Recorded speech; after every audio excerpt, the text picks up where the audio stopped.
Welcome to Flat Earth Debate Live.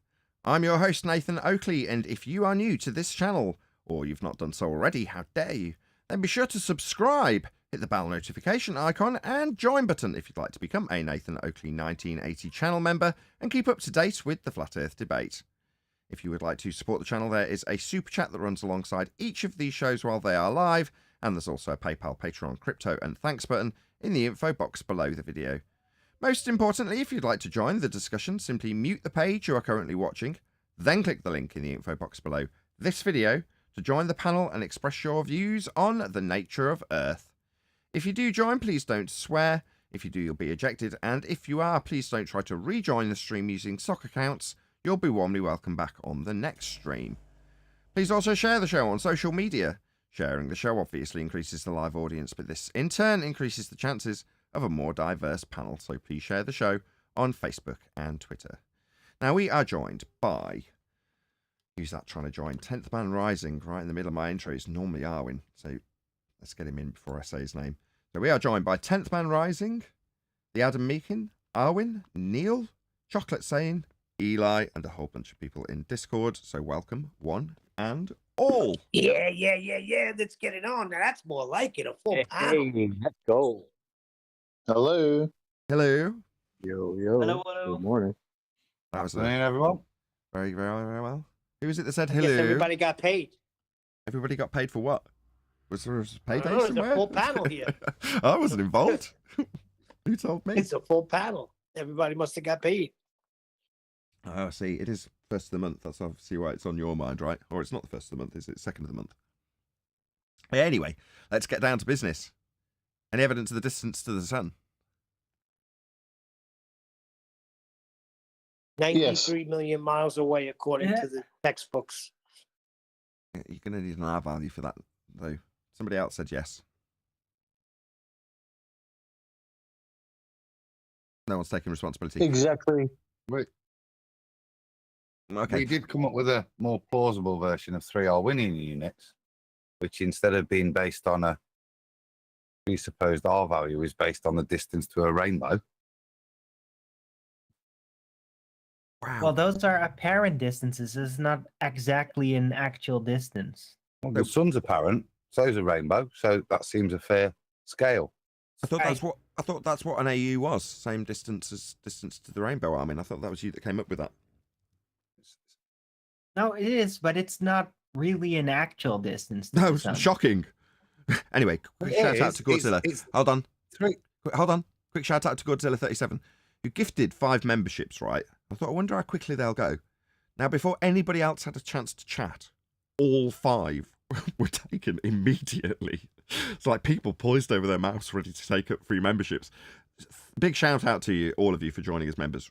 And also, obviously, big shout out to Godzilla 37 for gifting all of those memberships. So thank you very much indeed. Really appreciate it. And it is an actual distance, Arwin.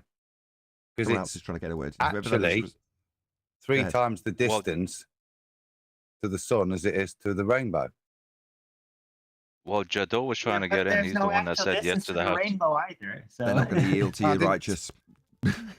Well, it's somebody else in Discord. He said yes to the question, right? And he was trying to say something. Go ahead, And Jadot. there might be a delay for him, but give him a moment. And let's see what he has to say. Go ahead, Jadot. Hello, everyone. The distance to the sun is exactly double the distance as it is halfway from the observer to the sun. Yeah, but you have to validate that the sun is a physical object with a distance measurable to it. Have you done that? If I halve the distance to the sun from the observer to the sun, I don't need to validate it. This is paradox. I understand. Hold on. I understand your logical, consistent statement, right? However, it does still apply in terms of the physical assumption that you've got in that regard. Yeah? This is why an Arwinian unit is crafted in such a way as to be apparent distance. But its definition is via an apparent distance of the rainbow. If you're going to have as Nathan's pointing out, if you're going to say it's half the distance of what it's double the distance of half of what it is, then that's still at giving Darwin physicality assumption bias. I want to check that he follows along. Do you understand what we've just explained, Jardo? Yeah, absolutely. Perfect. Any evidence the R value as the heliocentric assumption of the 93 million mile or 96, I forget which, mile sun comes with an assumption of R to impose on Venus and apply Kepler's third law? Any evidence thereof? R value? It's Earth an radius? axiom. It's an axiom. No, axioms. Just because somebody explained yesterday, I can't remember who, I think it was Adam, that means it's self-evident. Well, self-evident within a model of heliocentrism. In other words, if you're holding up a globe and you say, well, it's self-evident. Yeah, for the model. Exactly. Well, it's an axiom for a globe model. It's not an axiom for our world, Arwin.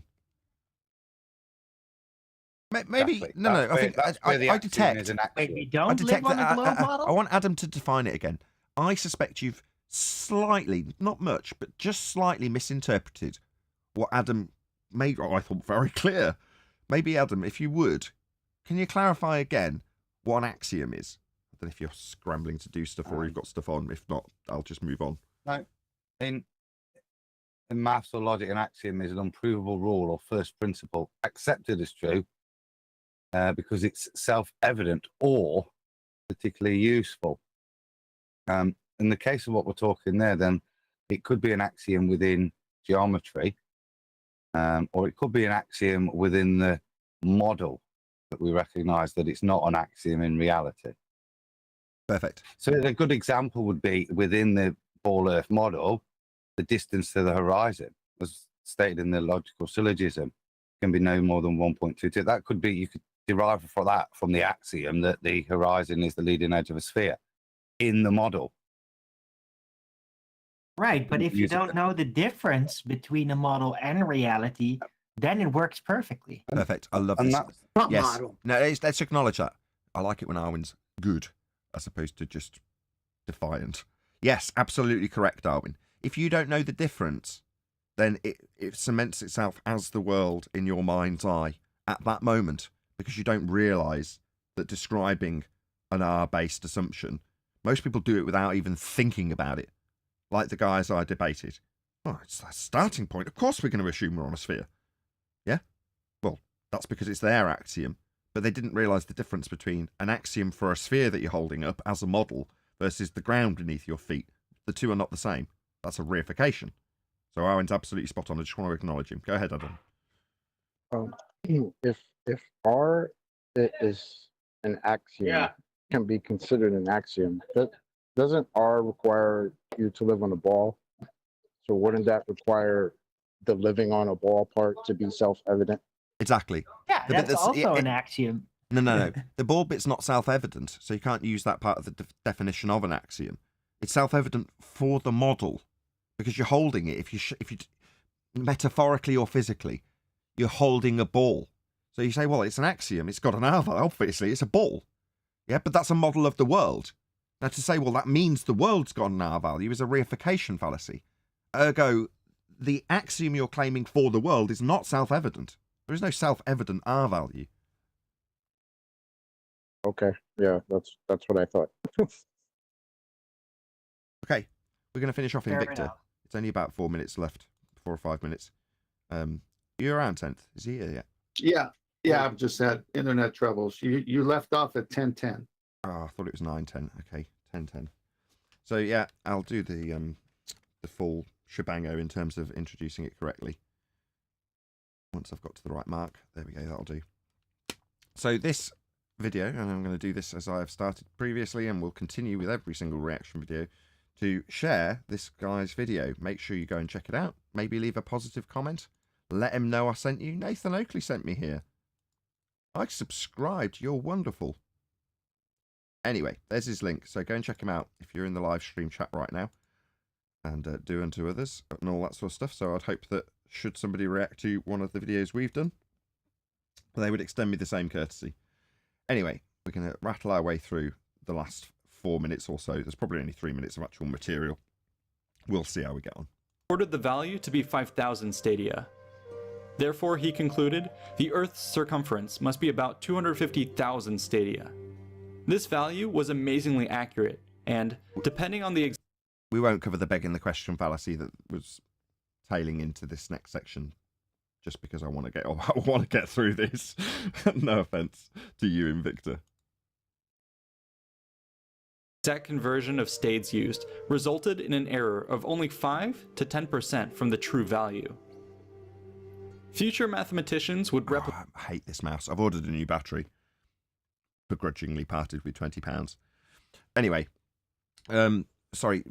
Compared to the real value, where did you get that from to compare it?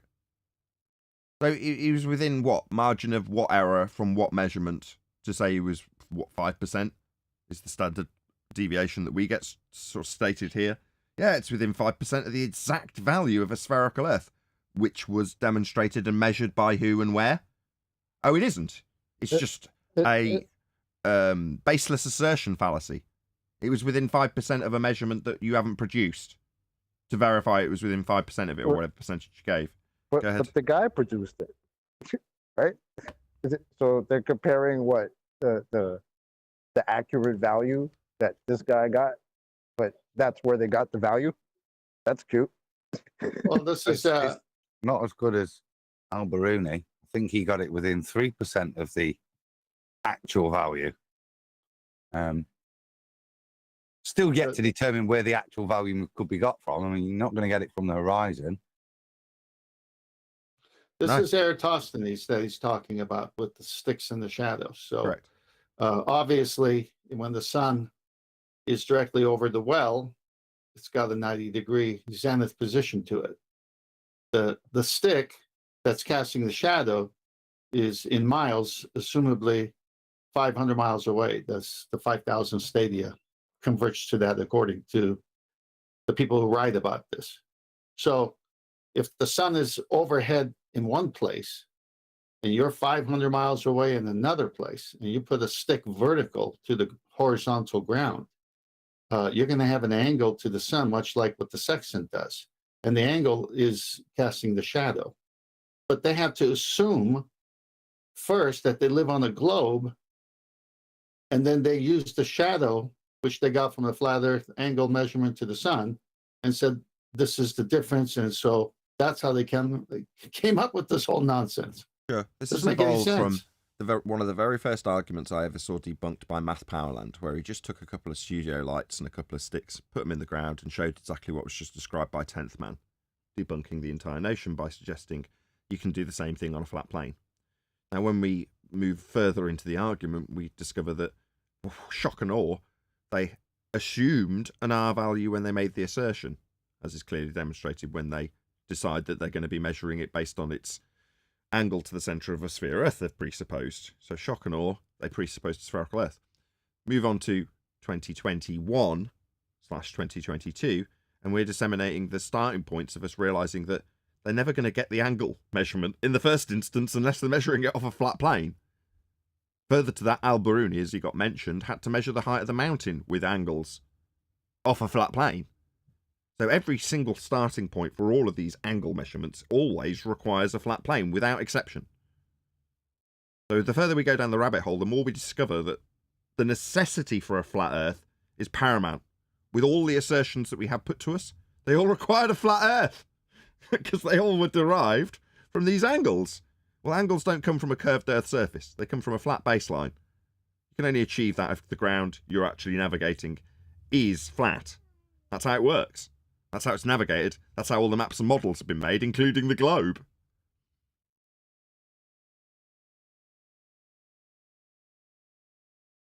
Replicate the experiment, or devise other Not an experiment.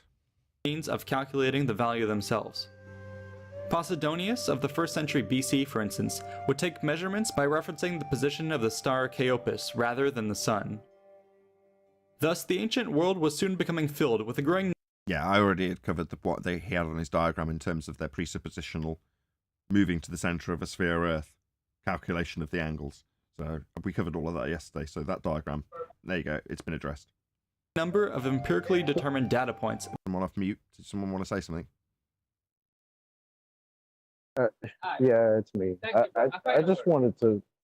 I just find it kind of funny that they call flat Earth archaic and make it seem like it's the old and busted. But whenever you ask them for proof of their nonsense, where do they go? Oh, to thousands of years ago, in Sticks and Shadows and Wells. Yeah, Yeah. precisely. Yeah. It's projection, like with all of it, like boats falling over the edge of a flat Earth pizza pie, flying up at 9.8 meters per second squared through a sky vacuum. Well, your boat's going to fall over the edge of that model of a flat Earth. Really? Given that I didn't claim that model, and it's absurd to assert that boats will fall over the edge of anything. Oh, what's that? But actually, boats are falling over the edge of the horizon, so it's merely projection. You know, trying to overcome the crapness of your own argument when it comes to your assertion that boats fall over the edge of Earth curve at the horizon. You'll tell us, with a diagrammatical example, that boats fall off the edge of a pizza pie. Yeah, just projection. Same with this. Nathan, he said experiment, then later he said this guy's name, and then after that, empirically proven data points. Can we see the hypothesis, or is this just math? Is this using a flat Earth and shadows and pre-assuming a globe? What's he doing here? The latter. About the spherical shape of the Earth. This would all prove extremely useful to the travelers and geographers of the period. For instance, Claudius Ptolemy of the 2nd century AD. Why isn't this mapped spherically? The guy's holding up a globe. Why isn't the map that shape? That's the problem, right? I'll tell you why, because it's derived from angles to the stars. That's why. He would use the data in his book, Geography. Here he introduced the concepts of latitude and longitude to... Oh dear. Really? Latitude lines? What, the ones that came from a flat Earth elevation angle measurement to Polaris? In his book on geography. Well, that's going to be a problem for your assertions that we're on a sphere, because the angle measurements to Polaris to derive the areas of equal elevation and the latitude lines require a flat Earth. So this proves a flat Earth. Straight off the bat, this ancient guy, he's not debunking flat Earth. He's talking about the angle measurements that give him these lines. Yeah, those are areas of equal elevation, measured with an angle to Polaris. You need a flat Earth for that, Dumbo. Why are you, Invicta? Not very well researched. If you're going to talk about latitude and longitude lines, do you think you should really find out where the ancients derived those from? Not just talk about this clown holding up a globe and showing a flat map. You know, that's not really going to cut the mustard. To create a series of projections. Which are archaic model. Hang on. This is important, because this is why when researching celestial navigation, when I said, where's the angle coming from? It was never from a curved surface. It was always from the equatorial plane. In fact, the Nautical Almanac says all the angle measurements are from the equatorial plane. Well, equatorial plane is not a curved surface. That's a plane. The only way you can get angles is from a plane. Which plane? Well, the one we derived with flat Earth angles to Polaris. So we'll put it on that plane, the equatorial plane. What, does that wrap around the edge of a sphere? No, hell no. No, not if you're using it for anything useful, then you need angles from it. So it's got to be flat. Obviously, it's the equatorial plane. What's that? You've got some deluded, nonsensical idea about it wrapping around the outside edge of a sphere? Nah, the very concept itself has come from a flat plane. I mean, obviously some dumbos at some point, like this guy holding up a golden globe, thinks that you can wrap flat Earth elevation angle measurements around a spherical surface. It's absurd. And the very map he's got on screen proves that that's not how they're used, and to this day they are all still flat. Maps, that is. Because they're all still used with angles to the stars. So this isn't really debunking a flat Earth from ages ago. It's showing that ages ago they used a flat Earth to bastardize the angles into a flat surface that didn't work anymore when they curved it. Can I read something? Yeah? Okay, the definition of plane: a flat surface on which a straight line joining any 2 points on it would wholly lie the horizontal plane, a level of existence, thought, or development. Everything is connected. No, that don't apply. But it's a flat surface. projected that's maps like with coordinates fourth grade geography. for all sorts of important locations. This seminal work would be deeply influential in the development of cartography. By the height of the Roman Empire, the Mediterranean world experienced an unprecedented degree. Why isn't this map globe-shaped? What's going on? Just me? We haven't had a single globe shape. Well, the cartoon's holding a globe, right? Why would it be that you're presenting yet another non-globe shaped map? Cartoon is not holding a globe. Cartoon is holding a celestial sphere. Oh, is he now? What, with the equatorial plane at its centre? Yeah, can you see those rings? Yeah, that's what that is, yeah. All right, so this big band around the outside of it is the actual equatorial plane, the flat plane that the angles will come from to the celestial sphere that he's holding. Isn't that interesting? Maybe you wanted to look into it beyond what I obviously realised, because Adam's got there before I did. But no, he's not holding a globe, he's holding a celestial sphere. And the plane at its centre would be a lot more akin to this flat map that you've got on screen. Again, not globe-shaped, total fail. Of connectivity. This ensured that the findings of around Earth were heard far and wide. Heard? Not self-evident then, not an axiom. Just heard. What, so people told them about the shape? Did the people realise that the angles that we used to derive the latitude lines had come from a flat plane? Perhaps they weren't smart enough. But your weather vane will point you in the direction of idiots that curved the straight line. Yeah? Meaning it no longer had use in navigation. But obviously the model existed at that point. It just didn't mean it was useful for anything. It wasn't. It never was. It came from a flat Earth in the first place. Your globe, that is. But they were told, were they? Go on, whoever that was. Sorry, when they were sailing, did they have a globe on the ship or a map? Well, we haven't been given an example so far. We've been shown lots of flat maps for the reasons I detail as a flat earther that are accurate.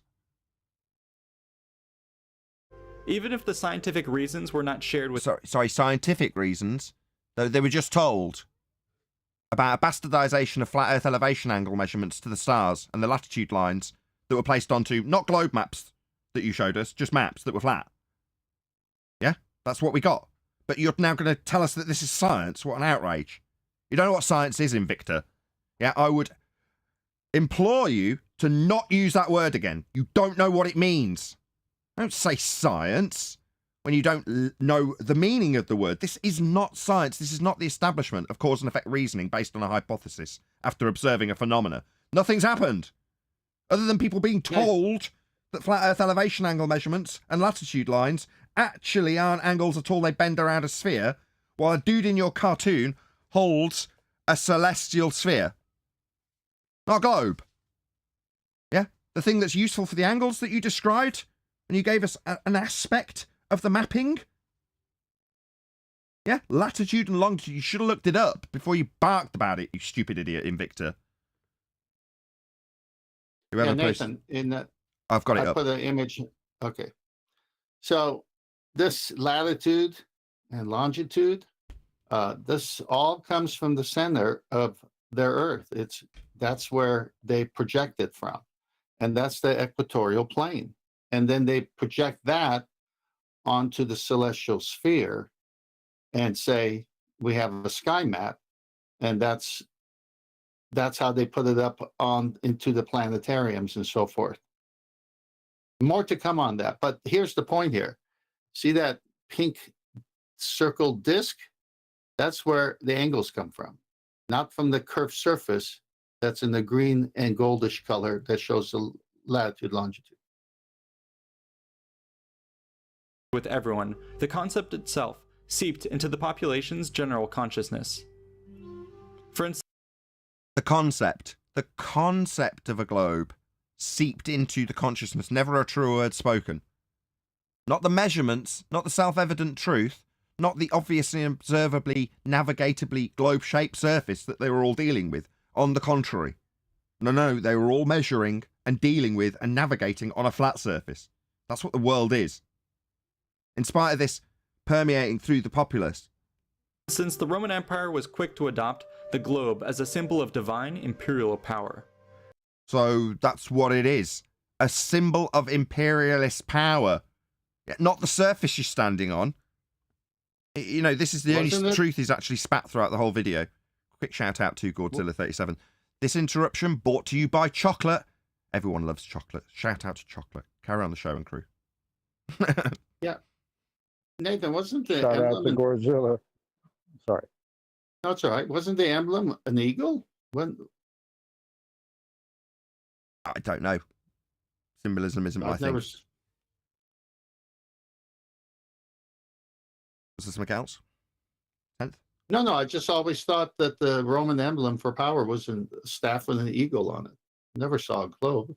Regardless not, of it's what an orb. this So total crappy ancient history lesson with very little research put into it.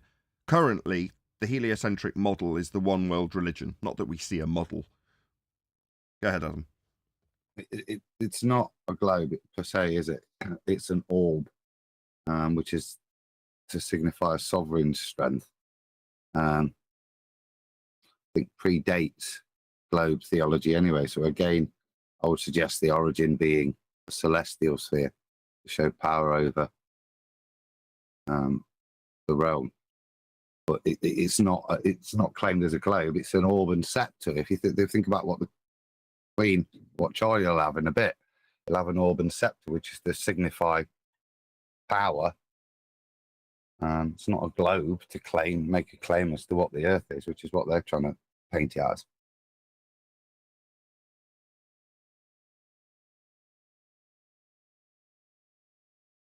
This round Earth imagery can be found on all sorts of artifacts We just covered that. Not round Earth imagery. like coinage. It's crap. You should have done better research, mate. Yeah? By the way, kudos to Adam Meakin, somebody who's actually well researched in this. As an example, here's a coin from the reign of Tiberius, showing the emperor's dominion over the entire spherical world. The same. It's got a band through the middle of the globe. I can only make it out on the top right-hand corner. Coin.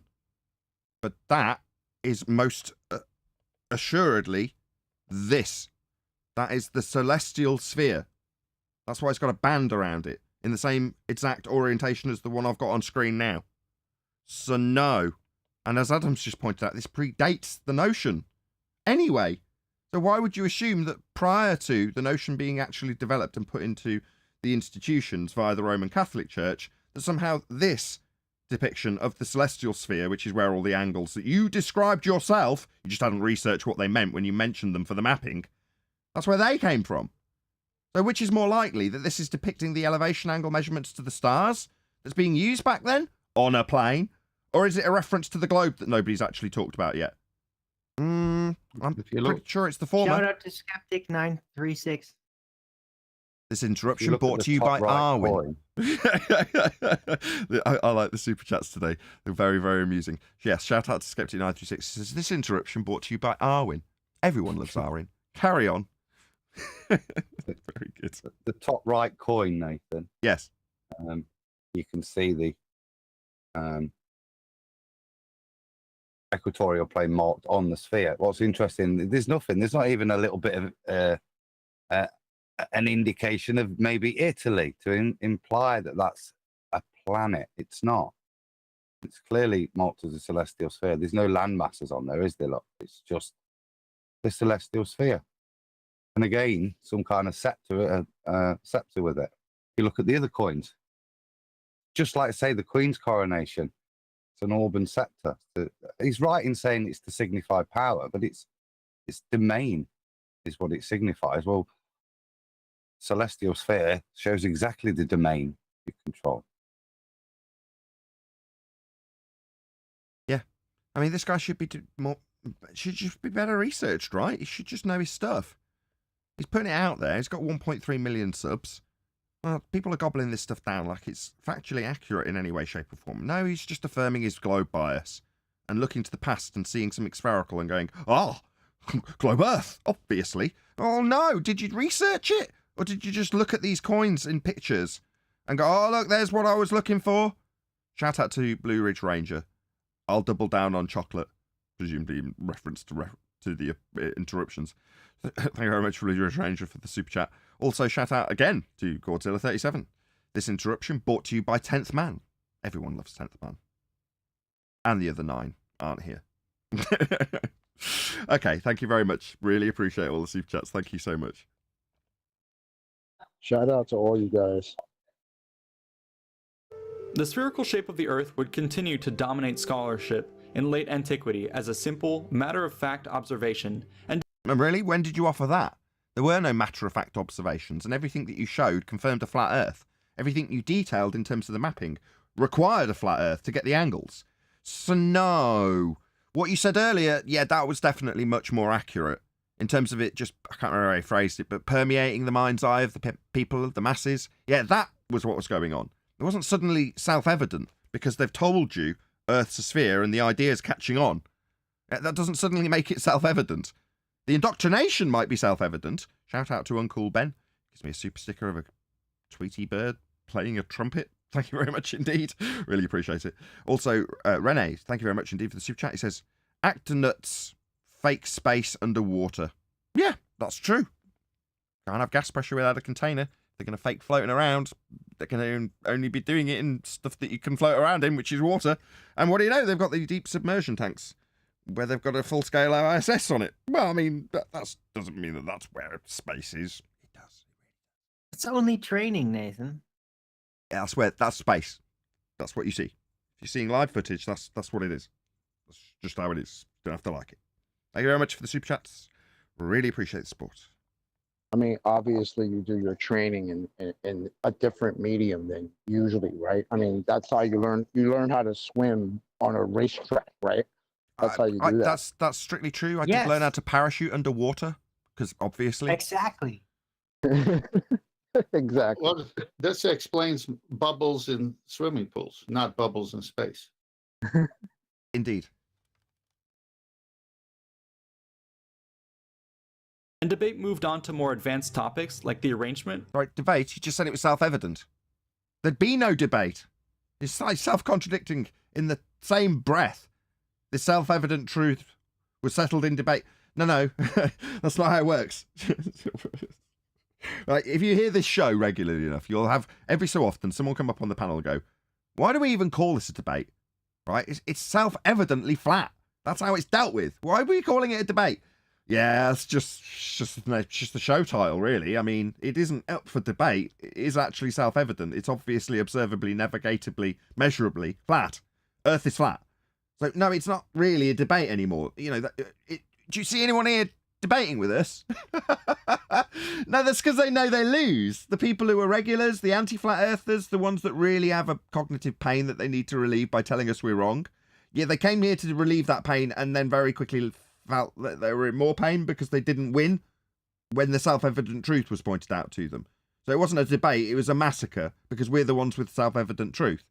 But you, contrary to me, don't have the self-evident globe truth. You've just got the notion of a globe being permeated throughout the populace at this particular time, according to your crap research. So, wow, more super chats coming in. Super chats coming in thick and fast. Godzilla37, wow, you've been very, very, very generous today. Really appreciate all this support. Shout out to Adam, the original flat earther. Then came Eve. Shout out to Eli, says Skeptic936. Man, there's so much support coming through. Rene, again, thank you so much for your super chats.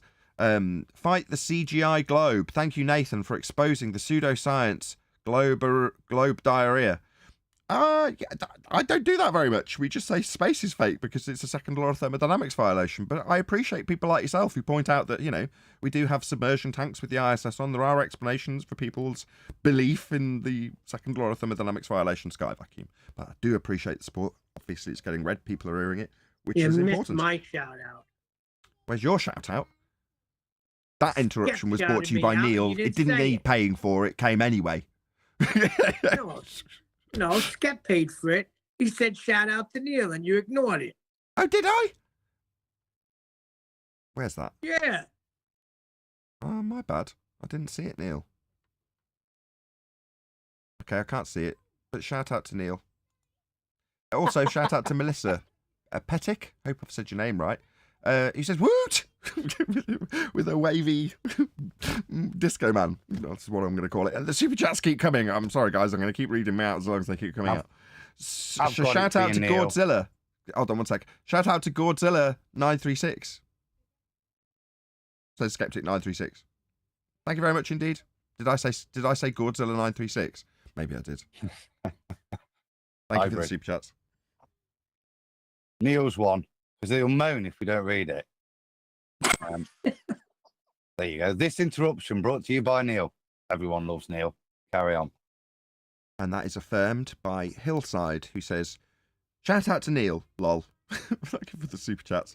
I don't know how this has become the most profitable day in a long time, but it has. And another super chat from Godzilla. This is going to be a show shouting out super chats. Shout out to Neil again. Jeez, Nathan. Okay, look, we are going to carry on. If there's more super chats to come through, I will get to them at the end. I have to draw a line somewhere. As much as I love the audience participation, as profitable as it is, of the cosmos. Yet as today, there would still be individuals bucking the adopted view. Theological opposition was one part. I thought it was self-evident. Right? Why would there be people at all to buck the view, as you put it, if it was a self-evident truth? I wouldn't be sat here, right, as that's what you're now going to stereotype, undoubtedly. I wouldn't be sat here if the globe was self-evident. Particular source he of says the adopted view. Why would you adopt something that's self-evident? It would just be self-evident. Just on that, I think, was it Monday? I was mentioning the word axiomatic and did point out that it's interesting synergy in it, really. That self-evident truth is another way of using. That's what an axiom is. So it's interesting, as we've been discussing, how could you use the term axiom when we're talking about the Schiffer? We admitted we can't. That seems to be the sort of substance of his claim. It's an axiom, a self-evident truth that it's a ball. He's working from that premise. I mean, fundamentally, that's what Eratosthenes is doing. He's working from the premise, the axiom, his so-called self-evident truth that it's a ball, to then use the numbers in a spherical way, not in a planar way. Another couple of quick shout-outs. So shout out to Joe of Vilcomer. He says, I feel left out. Thanks for all the great content, Nathan. And I'm going to extend that to all the panel as well. But thank you very much for the super chat, Joe. Really appreciate the support. And indeed from Gene, who's one of the panel members who are fantastic. He says, from Gene has a question. Super chat from Gene, the Mexican. You are all eternally welcome here. Have I got time for just a quick amendment, addition to my Auburn scepter? Yeah, that's welcomed. Only because if you go and look it up straight away, you're going to look at the Queens and you're going to look at the modern ones, which will have a cross on the top. Now that's attributed to Christ's power. If you look at the orb itself, it's a symbol of godly power, and the scepter is a symbol of temporal power, earthly, reign of the monarch. So I would ask, what is a symbol of godly power? And more fundamentally, look at those old coins. There was nothing stuck on the top there. They weren't crystallized, turned into a Christian thing. So if you look at that, the modern orb with the cross on the top, they'll claim the three sections represent the three continents. Again, not representative really of an orb, just the segments of the known world. But the origination is, if you look at the coins and that, is just that celestial sphere. And like I said, that's the point of both the orb, the godly power, and the scepter to demonstrate the temporal power. Done. That was just to clarify. No, well worth clarifying. Thank you very much. Opposition. The Syriac Christians were one notable community of flat earthers, while some notable adherents included Lactantius, an advisor of Emperor Constantine, who not only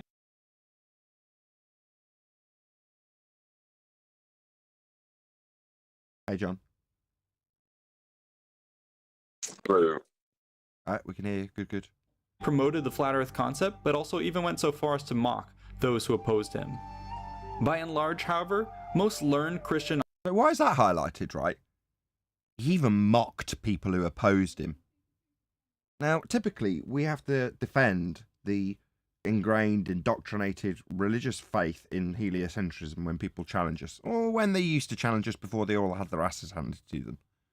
Whereas in this, he's highlighted it like it's unreasonable to mock somebody for assuming the indoctrinated truth that they've been led to believe, as he's detailed, when they understand and appreciate the obvious and observable navigatably flat plane that they actually exist upon. Now, for me, neither is justified. You shouldn't be mocking anybody. But in real terms, why highlight that and put a little false, bit of disdain in your voice when it's not globe earthers who need sympathy for being mocked? Yet the fear that you, especially people who in this regard make videos about the subject, all they're doing is exercising their fear against the subject by saying, look, I can affirm how right I was all along with this video about how wrong flat earthers are. And the very notion of this is only on YouTube because of the current prevalence of flat earthers. In other words, that's the whole basis of you making this video. Yet you want to put a little punctuation mark at the fact that this guy mocked people for not appreciating how flat the earth obviously is. Oh no, how terrible. Yeah, we suffer it daily, my friend. Authors, and virtually all cosmologists of note, agreed on the well-backed sphericity of the globe. Pause. What? Go ahead. No, you got there first. Go ahead. Nonsense. What he's doing here, he said theologically first, and then he went into the Syriac Christians and other Christians, and then he did that mocking routine there. But then, prior to that, the staff with the orb and so forth. Okay, so the Catholic Church with its Lucifer telescopes and all with Copernicus and all, the stories, of course, they can make it up as it goes. Some of these never happen, but they have to make it happen so they have a history to talk about. So we go right now on YouTube, under your channel, it says archaic. Archaic, meaning back then. Back then what? Back then they believed in the flat earth. Okay, now what? Well, no, it's a globe because we have proof for spheres, for the sphere. Well, like you said, we wouldn't have a show if it was self-evident that we were on a sphere. So they're joining the power of the state, and not just Christian, but any religion, because that represents someone who believes in God, and saying it's a globe. And then they're leaving out the true Christians or anybody who believed in their religion that the earth is flat. They're just making this separation here.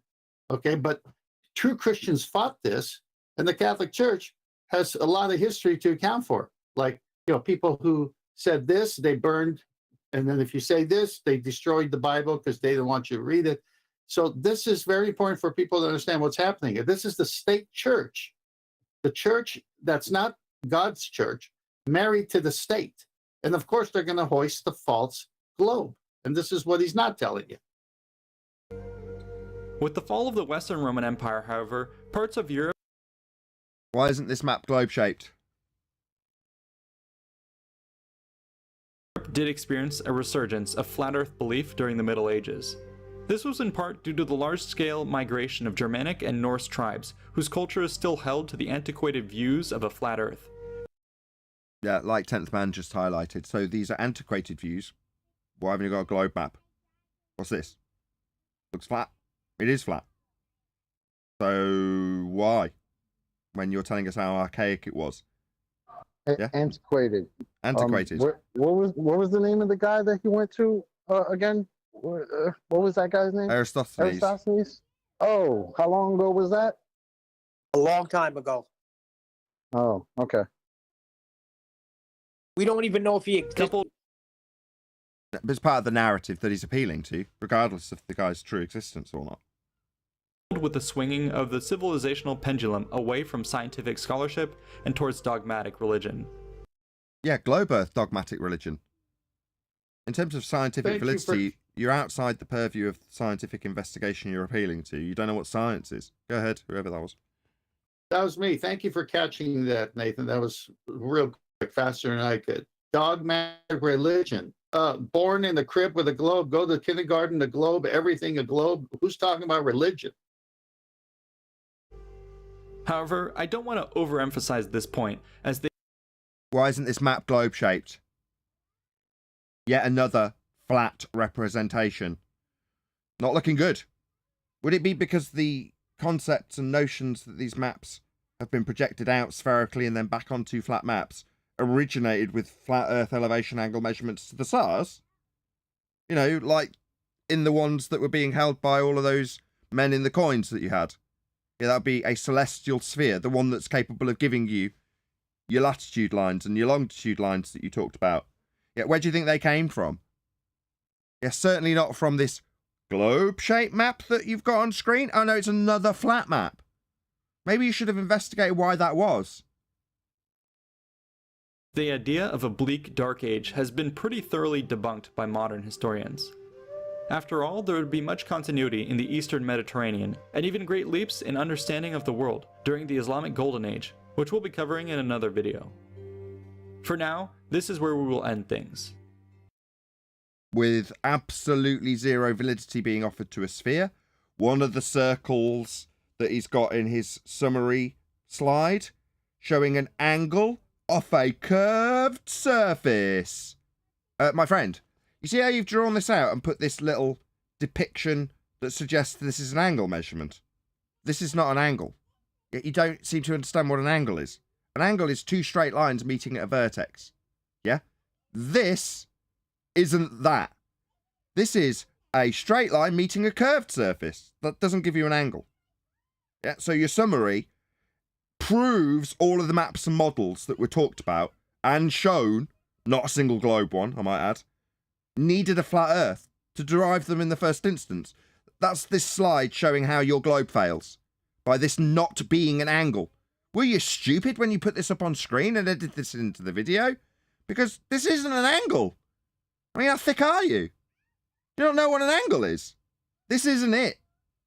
You notice how you've got your boat obscured by a physical geometric limitation to your view at 1.2 times the square root of the observer's height in feet. I know you didn't mention any of the maths, Invicta. I did. It's because I know them by heart. Meanwhile, we debunked the physical limitation to your view. We can show objects that have actually got measured distance and are supposed to be blocked by a physical earth curve hill between you and them, with the claim to be hill blocking them behind them, not blocking them, beyond them. That debunks any notion of a physical obstruction to the boat in this cartoon. Right? So, no, definitely not. Oh, what are these? Are these... Oh, it's a planet Earth that he assumed. Right? With a radial value? Yeah, none of this shadow nonsense worked either. We covered all of that too, didn't we? Your presuppositional Kepler-based shadows. So, I mean, this summary slide is a pretty good way of me covering all three of the days that we've covered this video, in terms of how much it fails and how much it proved a flat Earth. Because every concept and notion that he summarized doesn't work. I hope you've learned a bit about how far back the idea of a round Earth actually goes. It didn't. The idea that you've got on screen a summary doesn't work. It had to be flat to work. And I'd love to see how the Flat Earth community engages with this sort of rich historical discussion. Excellent. You better damn well put my link when you cover this. So you're appealing for us to respond. I didn't know you were going to do that. But yeah, I'd like a response. I would definitely like you to make sure you return the favour and put a link to my video when you cover this, like I've done. I'll do it again now just to make the point. Here's a link for the live stream to Invicta, so you can go and subscribe and grow his channel, so you can see more absolutely useless research where he affirms flat Earth elevation angle measurements and somehow implies that they're capable of being derived from a curved surface. How stupid. Meanwhile, I've definitely shared your link and given you a little thumbs up, because I appreciate the content that we've ripped to shreds. So obviously, given that you're inviting this, and now you know what a flat earther has got to say about it, yeah? When I summarised it with your slides that don't work and have been debunked on screen. So yeah, I hope I get a response from you, and you better share my link when you do. In particular, I highly... Why isn't this map globe-shaped? What gives? Yet another flat map? Isn't that interesting? You wonder what flat earthers are saying, and then you cut to the slide of a flat map. Not a globe-shaped one, my friend. recommend that they try out the simple experiment of Eratosthenes. You don't know what science is, Invicta. I implore you for the second time, do not talk about something you do not understand. This is not science. For the benefit of my audience and yourself, science is the establishment of cause and effect reasoning based on hypotheses. Those hypotheses will establish the cause, independent variable, of an effect, dependent variable, that you observed in nature and wanted to know the cause of. It's a suppositional statement that has the antithesis within. That's a null. If you vary your assumed cause of an effect you're studying in nature, it won't cause it. That's a null. That is an experiment when actualized. That would be to say you vary the thing you assume causes the effect you're studying and see if it actually causes it. That's an experiment. That's science. Once you've done that, you can form a theory. Now, you've used these words and you don't know what they mean. So if you wanted to know what a flat earther would have to say about your video, this is it. Don't talk about science. You don't know what you're talking about, and do better research. If you see someone holding up something that's seemingly globe-shaped, make sure you check it's not actually a flat earth at the centre of a celestial sphere. Because otherwise, this flat earther is going to make you look very, very, very stupid. This flat earther, along with absolutely exceptional help. He probably wouldn't have got anywhere near this standard without them around him, which I'm not going to deny. I'm very proud of my panel. Meanwhile, we are flat earth. And this on screen now is not a globe. Let's get clear what's happened. Now you've appealed to what might happen when you made this video. You had your ass handed to you, and everything you said was utterly ripped to shreds for a live, paying, I might add, audience. Quick shout out to exactly that, which is a shout out to Jamal's24, who says, I think we need 4 more hours. What are the viewing figures looking like? 109 watching. Sorry, Jamal's24. It's not looking likely. But share the show. I haven't encouraged that as much as Super Chats. I've got to be honest, I'd rather have the money. But I'd love it if 150 people were watching, because then we'd definitely extend the show. But it's been a great day, I'm not going to lie. And that is, that's why Invicta got a thumbs up from me, and I'm, encouraging people to go and check out his video. If you do, by the way, go and check out Invicta's video, make sure you buck the trend. Do not do as is done to us. Don't go and call him an idiot. It's fine when there's a specific reference of idiocy, like in these videos. So I'm not saying do as I say, not as I do, when I'm saying I do it specifically with a demonstrable, evidenceable example of idiocy. That's the difference, right? However, he's just a YouTuber who's out doing his thing, and I'd like you to buck the trend of being basically bullies because you're suddenly scared of someone who opposes your flat earth belief, if that's what it is. That's the only reason I can see that you'd be out there being nasty to people. Don't be. But on the other hand, tell him why you've come. Nathan Oakley, 1980, sent me. Love your channel, subscribed. Hope it grows your 1.5 million viewer base, or 1.31 million viewer base. Eratosthenes themselves, or join in on the global experiment online. Not an experiment. I wanted to thank Squarespace for sponsoring this video. Their awesome platform makes it super easy to tunes within a blog and post/Invicta future content. If you found this topic interesting, check out these related videos about our fascinating past. Be sure to like and subscribe for more history, and check out not very well researched history, let's be honest. But yeah, go and like and subscribe and let him know Nathan Oakley 1980 sent you. And I thank you personally, Invicta, for giving us the opportunity to respond. Now you know. You didn't know before what flat earthers might have to say about your rubbish research, and you probably didn't anticipate that what you'd actually researched didn't prove a globe, required a flat plane, and the pictorial examples from history weren't showing a globe, but actually showing a flat plane with a celestial sphere surrounding it. Yeah, you probably weren't expecting that. Another shout out to Jimbo67, who says, this message is bought. Anyway, shout out to Neil. he's verbalizing the interruption that you didn't give. Another shout out. One more shout out to Godzilla, who's been furiously smashing the super chat today. Thank you very much again. Shout out to Righteous Force. We missed him, and it wouldn't be right. I agree. Shout out to Righteous Force. Can I do a quick shout out? You can. Well, how about a call out? I call out Nicholas Pitts to join the show. That's all. Goodbye. People are free to join. This is, I say it in every single introduction, right? Express He your talks a views lot on the of nature of Earth. nonsense. If, for instance, Talks a lot Nicholas of Pitts, whoever that nonsense. may be, Neil, was of the opinion that we were just wrong. What do you mean you can't get two straight lines meeting at a vertex from one curved line and one straight line? That's just not true. We can draw out a tangent plane. Feel free, come in. Tell us how you've got a physical geometric limitation at 1.2 times the square root of the observer's height in feet that you can draw out a straight line, not refracted, tangent to it. How's that geometric horizon working out for you, Rufy? If you're listening.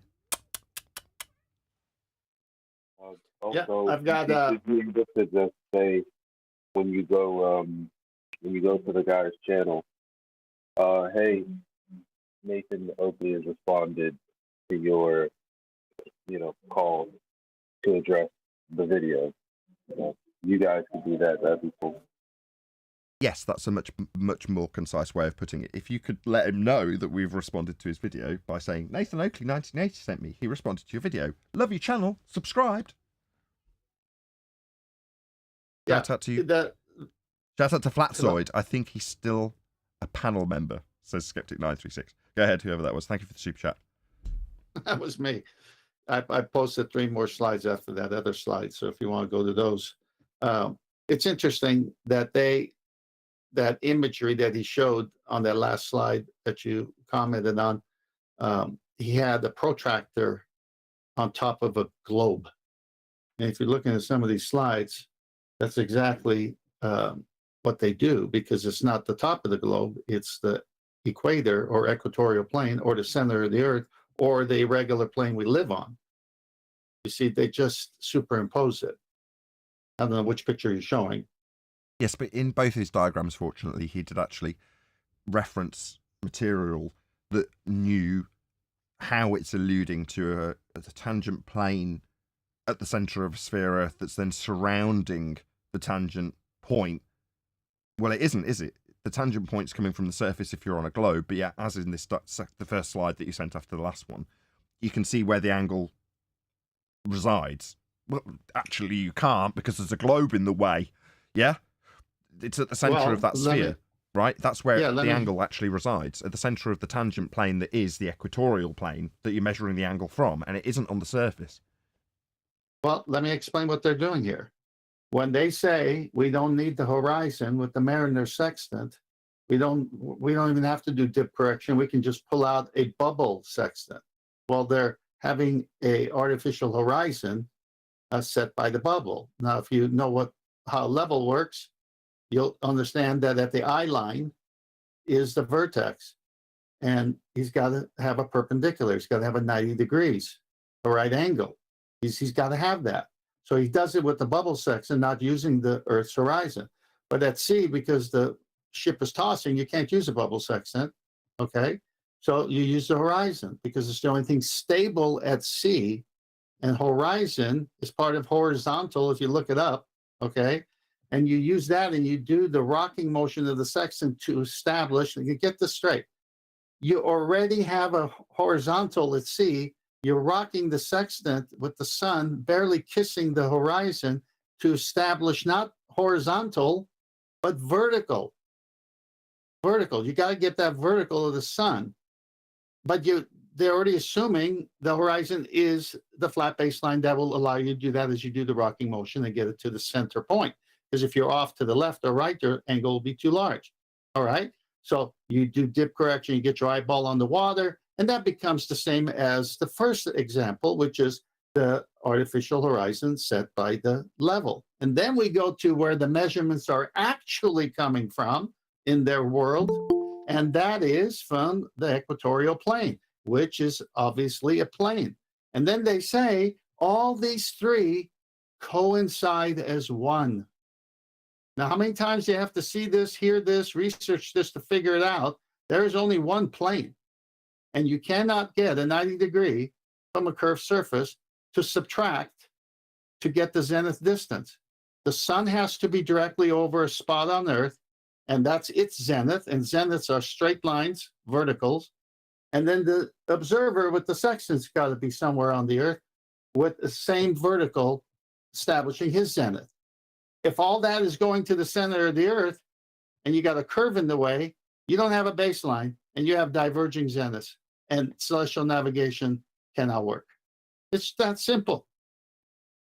With that, I'm going to say, first and foremost, a massive thank you to Original D Rose, who smashed the super chat, gave me $10, just didn't say anything. So thank you very much for smashing the super chat. And of course, a massive thank you to all of you who smashed the super chat today. So really do appreciate the support. Also, massive thanks to all of you who liked, commented, shared, subscribed, joined as a member. Thanks to Godzilla, who've got 5 more members on this roster. So thank you very much indeed to Godzilla for adding those members as well. Also, of course, a massive thank you to today's Discord and G+ panels for making today's live show possible. If you are watching this on either Nathan Oakley 1980 or Nathan Oakley Premiering Stream, stay tuned as there will be an after show to follow. I've been Nathan Oakley and I will see you all in the next video.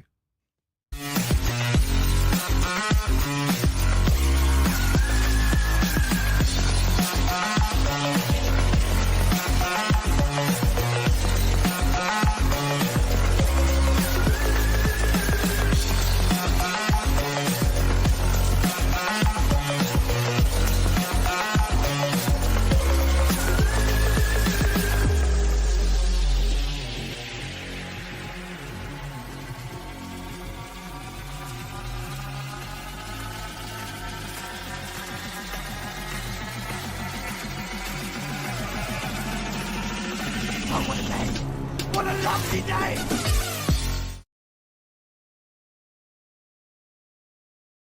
Another massive thank you to all of you who smashed the super chat. Seriously, I really, really appreciate it.